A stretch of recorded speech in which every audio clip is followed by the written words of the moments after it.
बिस्मिल्लाहिर्रहमानिर्रहीम। अस्सलामुअलैकुम। Pakistani American news channel के साथ न्यूयॉर्क से कैसर मुस्तफ़ा भुट्टा। प्रोग्राम कैसर मुस्तफ़ा के साथ सच जानिए। पाकिस्तानी अमेरिकन न्यूज़ चैनल को लाइक करें, सब्सक्राइब करें और पाकिस्तानी अमेरिकन न्यूज़ चैनल का मेंबर बनने के लिए थैंक्स पर क्लिक करें।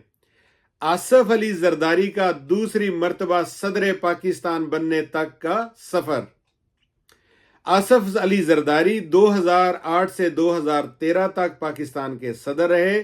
चौधरी फजल इलाही के बाद वो दूसरे सिविलियन सदर थे जिन्होंने अपनी मुद्दत पूरी की। दौरे सदारत में उनके काबिल जिक्र फैसलों में असम्बली की मुअत्तली के इख्तियारात पार्लियामेंट को वापस करना, 18वीं आईनी तरमीम के जरिए सूबाई खुद मुख्तारी बहाल करना, फटा इस्लाहात, आगाज हकूक बलोचिस्तान और नेशनल फाइनेंस कमीशन अवार्ड के फार्मूले की असरनौ तश्कील, गिलगित बल्दिस्तान की खुद मुख्तारी और सूबा सरहद को खैबर पख्तूनख्वा का नाम देना शामिल हैं। जनरल परवेज मुशर्रफ की पाकिस्तान पर 8 साला हुक्मरानी के बाद आसफ अली जरदारी ने जब सिविलियन सदर का मनसब संभाला तो उन्होंने इस्टेब्लिशमेंट के साथ तलकत में तवाज़ुन की कोशिश की।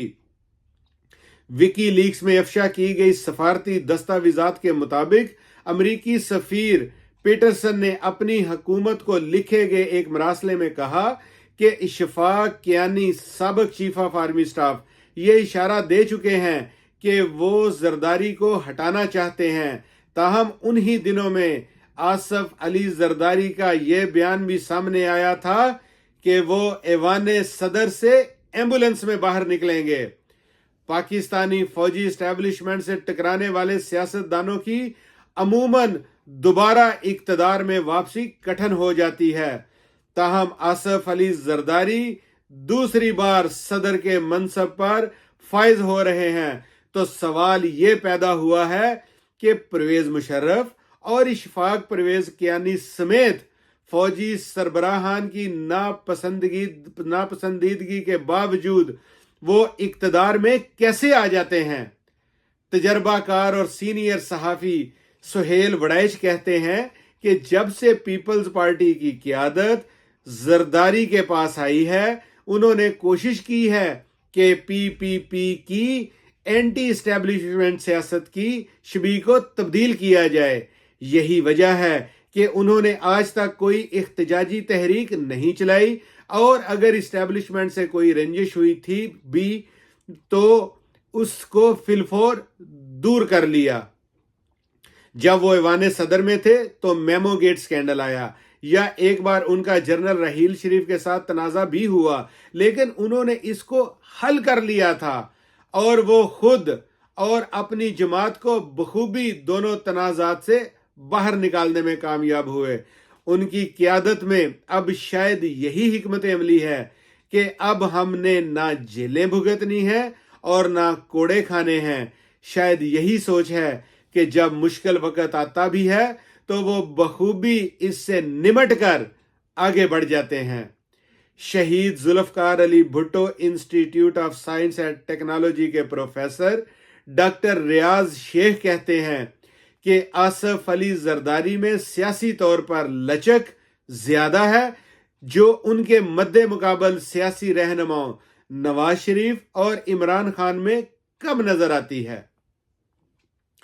डॉक्टर रियाज के मुताबिक आसफ जरदारी के पहले सदारती दौर में 4-5 मौके ऐसे आए जिनकी बुनियाद पर पीपल्स पार्टी का इस्टेब्लिशमेंट के साथ टकराव हो सकता था, लेकिन उन्होंने कामयाबी के साथ इस से बचकर इस्टेब्लिशमेंट की बात भी मानी और मामलात को आगे भी बढ़ाया।